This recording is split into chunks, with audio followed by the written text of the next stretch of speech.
Hello and welcome to this video series on Git Kraken. Git Kraken is a GUI tool for using Git, and I'm using this tool and I'm really happy with this. So I would like to share this with you all. My name is Mohammed and I would walk you through how we can use it. In this introductory video, we will talk about the topics we're going to cover in this video series and what are our target audience.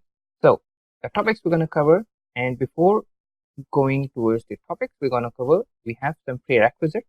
I am assuming that you have some basic knowledge of Git, and you also know how we can use some basic Git commands like git config, git add, git commit, git status, git branch, git checkout, merge, and push.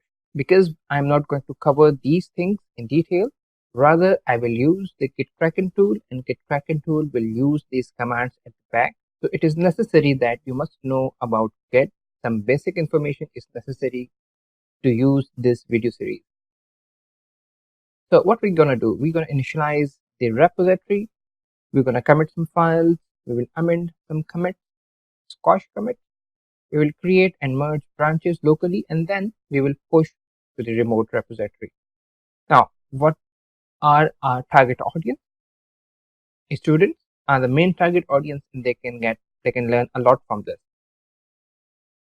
Junior developers who are still in junior positions, and they can understand the working of Git with this tool. DevOps professionals can also use this video series, and they can also learn a lot about this, and this will be a helpful tool for them as well. For senior developers, mostly senior developers use the integrated Git with the IDE. For example, if they are using IntelliJ, NetBeans, or Eclipse. So in all these IDEs, they have the plugins for using Git, and senior developers mostly use the Git plugin. But this GUI tool is more interactive, it's more easy to use, and it's more expressive than the IDE. Business analyst, it's also very helpful for the business analyst and technical project manager. So that's it, and I will see you in next video.